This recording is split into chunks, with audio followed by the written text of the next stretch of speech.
Assalamu alaikum ladies and gentlemen. Today our topic is deformities of skeleton. हम लोग skeleton की बात कर रहे हैं. स्केलेटन हम लोग बेसिकली यहाँ पे बात कर रहे हैं एंडोस्केलेटन की, और एंडोस्केलेटन में हम लोग ह्यूमन बींग्स की एग्जांपल पे डिस्कस कर रहे हैं. और यहाँ पे हम लोग बात करेंगे आज की ह्यूमन जो आपके पास स्केलेटन है उसमें क्या क्या डिफॉर्मिटीज़ जो है वो आ सकती हैं. बेसिकली हम लोग सबसे पहले बात करेंगे कि कॉजेज़ कौन कौन से हैं जो कि डिफॉर्मिटीज़ एक्चुअली कॉज करते हैं. सो पहला जो कॉज हम लोग डिस्कस करेंगे इस पूरे सिनारियो में वो हमारे पास होगा that is to be very precise, that is simply genetic cause. कि जेनेटिक यानी कि आपको जेनेटिकली ही कोई प्रॉब्लम जो है वो आपकी बॉन्स के अंदर मौजूद है ऑलरेडी, और उसको कॉज करने वाला कोई एक्सटर्नल एजेंट जो है वो नहीं है, तो उसको हम लोग जो है वो नाम देते हैं genetic disorder. For example microcephaly.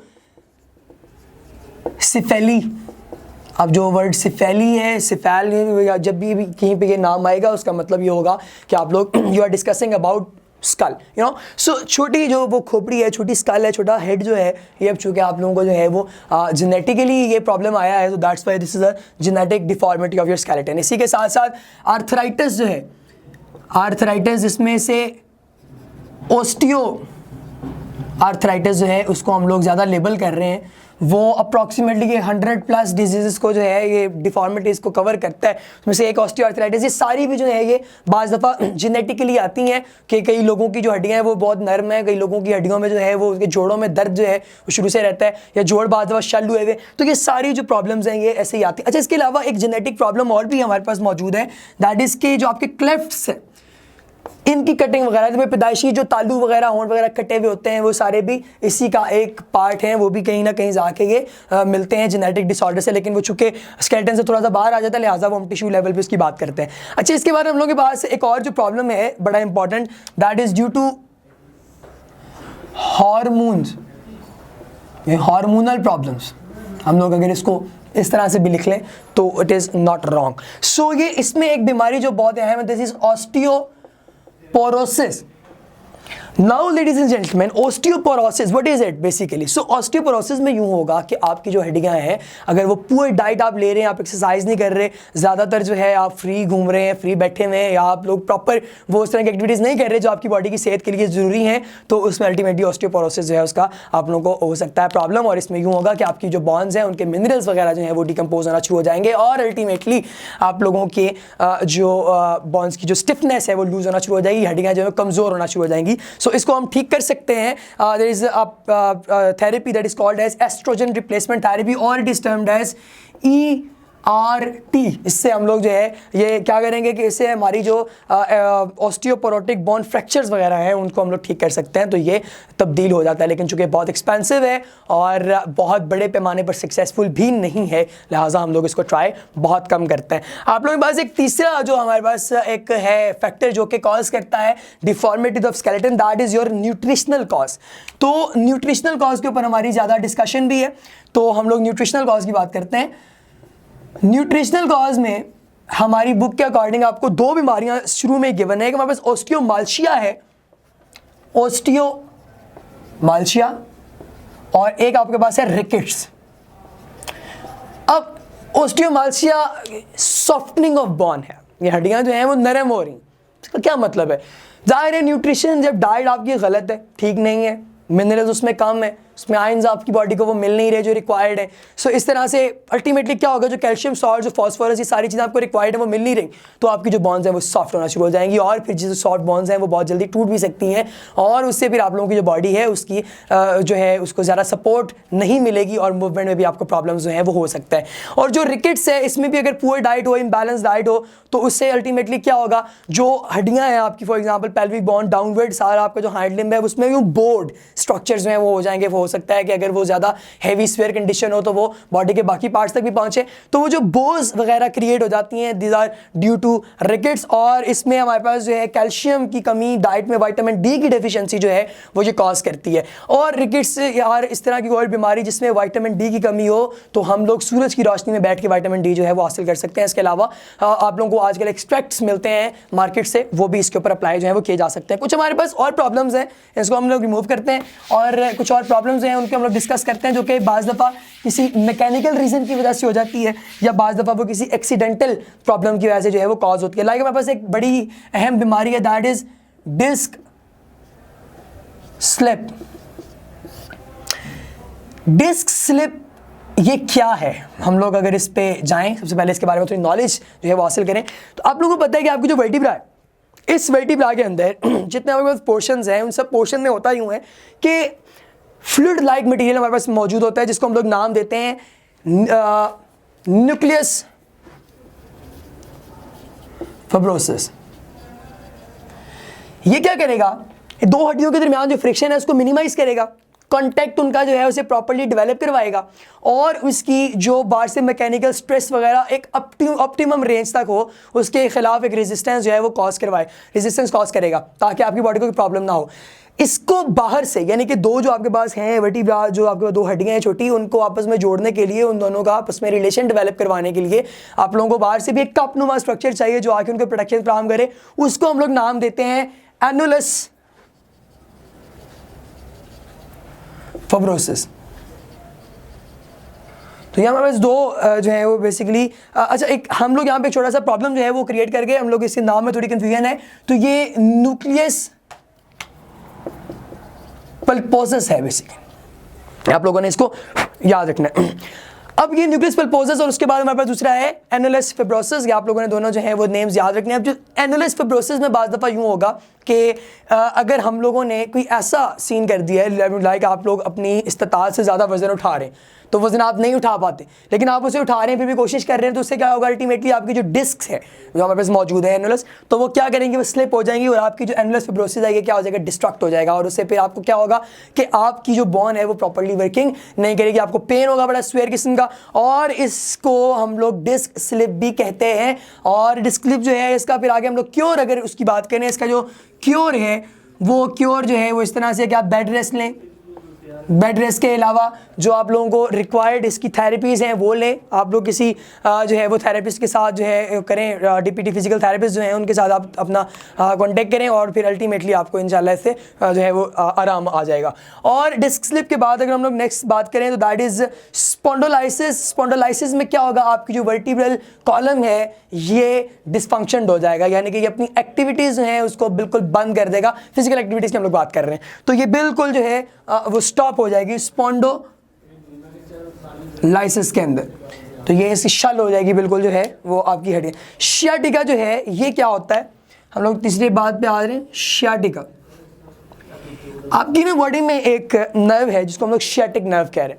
बाज़ दफ़ा यूँ होता है कि अगर किसी मतलब जो आपके पास आपका फिजिशियन है उसने गलत टीका लगा दिया है, वो कहीं न जाके तो वो शियाटिक नर्व को उसने डिस्टर्ब कर दिया, डिस्टार्ट कर दिया, या कभी ऐसा हुआ है कि आप लोगों की बॉडी के अंदर जो आपके पास शियाटिक नर्व के अलावा उसका जो बाकी पूरा गुजर है, उस पूरे गुजर में किसी जगह पे कोई ऐसा फिजिकल या कोई मैकेनिकल प्रॉब्लम हो गया या कोई इंटरनल प्रॉब्लम हो गया कि वहाँ पे बहुत शदीद दुखन हो रही है, तो उससे अल्टीमेटली आपको जो है वो शियाटिका हो जाता है। तो शियाटिका जो है इसकी रिकवरी जो है शियाटिक नर्व की वो यूजुअली बहुत स्लो होती है और अप्रॉक्सीमेटली बहुत सारे केसेस में वो इनकम्प्लीट होती है, क्योंकि ये अल्टीमेटली आप लोगों की जो नॉर्मल बॉडी फंक्शनिंग है, मूवमेंट्स वगैरह, उन सब में एक दरार पैदा कर देता है और फिर ये बहुत मुश्किल से आप लोग जो है इससे आराम पाएंगे। और इससे बेहतर, इसका बेहतर तरीका फिर ये है कि हर चीज़ में एहतियात जो है वो की जानी चाहिए। इसके अलावा एक तीसरी और ये लास्ट जो एक और आपकी बुक में गिवन है problem, that is arthritis. So arthritis के ऊपर भी हम लोग हल्की सी नज़र डाल लेते हैं कि ये क्या है। बेसिकली आप लोगों के जो जॉइंट्स हैं, जब उनमें जो आप लोगों का बेसिक वो है जो कार्टिलेजिनस पोर्शन है या जो आपके पास लुब्रिकेंट्स हैं, जब वो डिस्टार्ट होना शुरू हो जाते हैं तो आपको आर्थराइटिस का प्रॉब्लम हो जाता है। स्टिफनेस हो जाती है आपके जो है वो जोड़ों के अंदर, और उसके अलावा शदीद दुखन होती है, और उस दुखन के साथ साथ जो बॉडी की मूवमेंट्स है नॉर्मल, उनमें काफ़ी ज़्यादा प्रॉब्लम आ सकता है। और इसको अल्टीमेटली थोड़े जो लोग ज़रा थोड़े एजेड हैं उनमें ज़्यादा ये प्रॉब्लम होता है, बिकॉज अब उनकी न्यूट्रिशन जो है वो उस लेवल की नहीं रहती जैसे वो पहली थी। सो इसका जो आराम हमारे पास है अल्टीमेटली वो ऐसे ही है कि आप लोग जो है वो अपनी थेरेपीज़ वगैरह जो है चलाते रहें। बोन मैरो ट्रांसप्लांट एक इंपॉर्टेंट क्योर है जो बहुत आपको पता है एक्सपेंसिव है और इसके साथ प्रॉब्लम्स उसकी आती हैं। इसकी वहाँ पे कुछ टाइप्स भी आपकी बुक में हैं, लाइक रीमाटॉयड आर्थराइटिस, इसी तरह हमारे पास आर्थराइटिस जो है वो है। इसी तरह आपके पास ऑस्टियोआर्थराइटिस के अलावा गाउट जो है, जिसको गाउट भी कहते हैं, गाउटी आर्थराइटिस भी कहते हैं, हम लोग गाउटी आर्थराइटिस ही लिखेंगे इसको, तो ये भी इसका एक प्रॉब्लम जो है वो हो सकता है। So these were the deformities of your skeleton. If you have any kind of question you can mail us. Thank you so much ladies and gentleman. अस्सलाम वालेकुम ladies and gentleman, today our topic is repair of fractured bones. अगर कभी ऐसा हो जाए कि आपकी जो बोन है वो टूट जाए, वो कैसे हो सकता है? अगर यूथ में है, कोई बंदा जवान है, तो उसकी जो बोन्स हैं वो तब टूटेंगे जब कोई एक्सीडेंट होगा या कोई ऐसा मैकेनिकल प्रेशर उसकी किसी बॉडी के बोन के ऊपर अप्लाई होगा जो कि वो रेजिस्ट नहीं कर पाएगा और अल्टीमेटली वो उसकी बोन को फ्रैक्चर कर देगा। तब उसको बोन फ्रैक्चर जो है, तब वो उसकी बोन जो है वो ब्रेक हो सकती है। जबकि ओल्ड एज में चूँकि और ज़्यादा प्रॉब्लम्स आ जाते हैं आपकी बोन से रिलेटेड, तो दैट्स वाई फिर तब जाकर जो बोन्स का टूटना है वो ज़रा थोड़ा सा कॉमन हो जाता है। सो अगर हम लोग बात कर रहे हैं फ़िलहाल अबाउट यूथ और या अल्टीमेटली जैसे भी वो हो, तो जो बोन्स है उसका रिपेयर का जो प्रोसीजर है वो कैसे होता है, कैसे बोन जो है वो रिपेयर होती है और किस तरह से कौन कौन से स्टेप्स को फॉलो करने के बाद जो है बोन वो अल्टीमेटली अपनी असल हालत में वापस आती है। सबसे पहले आप लोगों को ये पता होना चाहिए कि जो बोन है उसके वापस आने का, जो वापस ठीक होने का जो प्रोसीजर है, उसको हम लोग नाम देते हैं रिडक्शन का। तो इससे जो है वो बोन अपनी असल हालत में दोबारा वापस आती है। और रिडक्शन के बाद फिर दूसरा जो स्टेप होता है वो रीअलाइनमेंट होता है। जैसे वो पहले थी तो वो उस तरह रीअलाइन वो हो जाएगी, तो ये आपको रीअलाइनमेंट जो है वो रिक्वायर्ड है। अच्छा, अब हम लोग अगर रिडक्शन की बात करें तो रिडक्शन की बेसिकली दो टाइप्स हैं। एक हमारे पास है क्लोज्ड रिडक्शन और एक हमारे पास है ओपन रिडक्शन। अब जो क्लोज रिडक्शन है इसमें क्या होगा कि कोई बोन जो है वो डिस्प्लेस हुई हुई है, कोई बोन जो है वो ऐसा उसको कोई प्रॉब्लम हुआ है कि वो टूट गई है, तो उसको अगर फिजिशियन क्लोज बोन को अपने हाथों से यूं मिला के, मतलब उसको ठीक करके अलाइन करके और उसके बाद उसके ऊपर कोई पट्टियां वगैरह करके उसको कवर कर दे, कोई प्लास्टर वगैरह कर दे, तो फिर उससे जो है आपकी अगर बॉन्ड ठीक हो रही है तो उससे क्लोज रिडक्शन। लेकिन अगर वो पिन्स की मदद से, जिस तरह अगर किसी का कोई हैवी खुदा न खास्ता एक्सीडेंट हो जाए तो उसको पिन्स वगैरह और उसके रॉड्स वगैरह उन सब की मदद से ठीक किया जाता है, उसको हम लोग ओपन रिडक्शन का नाम देते हैं। अब इसके बाद हम लोगों ने इसका ड्यूरेशन देखना है कि कितने ड्यूरेशन में जो बॉन्ड है वो अपनी असल हालत में वापस आती है। तो according to our book it is 8 to 12 weeks, 8 से 12 हफ्तों के अंदर वो दोबारा अपनी असल हालत में वापस आती है। अब लोग डिस्कशन करेंगे कि ये कैसे, वो कौन कौन से स्टेप्स हैं जिनको फॉलो करने के बाद बॉन अपनी असल हालत में वापस आती है। लेकिन एक और चीज़ आप लोगों ने याद रखनी है कि ये जो 8 से 12 वीक्स हैं ये कोई हार्ड एंड फास्ट रूल नहीं है। हो सकता है कि अगर कोई एजेड है उसमें थोड़ा टाइम ज़्यादा लग सकता है, या कभी अगर किसी बंदे की जो वेट बेयरिंग बॉन्स हैं जहाँ पे वेट ज़्यादा रहता है, लाइक आपके पेल्विक गिर्डल वगैरह के अंदर, तो उसके अंदर जो है फिर थोड़ा टाइम ज़्यादा भी लग सकता है। अब इसमें होगा क्या, हम लोग किन किन स्टेप्स को फॉलो करके अल्टीमेटली आपकी बॉन्ड को साफ कर रहे हैं, बॉन्ड ठीक हो रही है, असल हालत में वापस आ रही है। पहला आपके पास स्टेप है दैट इज हीमाटोमा फॉर्मेशन। सबसे पहले जो स्टेप होता है दैट इज हीमाटोमा फॉर्मेशन। इसमें होता क्या है, हीमाटोमा फॉर्मेशन में यूं होगा, आपको पता है जब बॉन्ड टूटी है तो टूटने से क्या होगा, उसके इर्द गिर्द की जितनी कैपिलरीज और उसके बाद जो ब्लड वेसल्स हैं वो सारी भी डिस्टॉर्ट हो गई हैं, ख़राब हो गई हैं, और फिर उनको दोबारा से जोड़ने से पहले वो सारा एक मैस क्रिएट हो जाता है वहाँ पे। वो सारा हीमाटोमा जो है फॉर्मेशन उसकी हो जाती है, जो ब्लड है वहाँ पे वो क्लॉट हो जाता है, वो जम जाता है। इसकी वजह से आप लोगों को बहुत ज़्यादा तकलीफ भी होती है, दर्द भी बहुत ज़्यादा जो है वो होता है, जैसे हीमाटोमा वहाँ पर बनता है। उसके बाद जो दूसरा स्टेप आता है दैट इज़ कैलस फॉर्मेशन। अब कैलस फॉर्मेशन में क्या होगा, जब हीमाटोमा बन रहे, हीमाटोमा के बाद जो दूसरा स्टेप आएगा that is callus formation. Soft callus जो है वहाँ पे बनना शुरू होगा, और सॉफ्ट कैलस बनने से फिर अल्टीमेटली क्या होगा कि वहाँ पे न्यू जो है वो वहाँ पे जो सप्लाई है इनकी आपके क्या कहते हैं उसे कैपिलरीज वगैरह की, वो नई बनना शुरू हो जाएगी, और वहाँ पे जितना मेस क्रिएट हुआ है वो सारा साफ होना शुरू हो जाएगा। और ये प्रोसीजर जो है वो तकरीबन 3 से 4 वीक्स के बाद स्टार्ट हो जाता है। और इसके अलावा आपके पास यहाँ पे एक इंपॉर्टेंट चीज़ जो आती है दैट इज फिब्रोब्लास्ट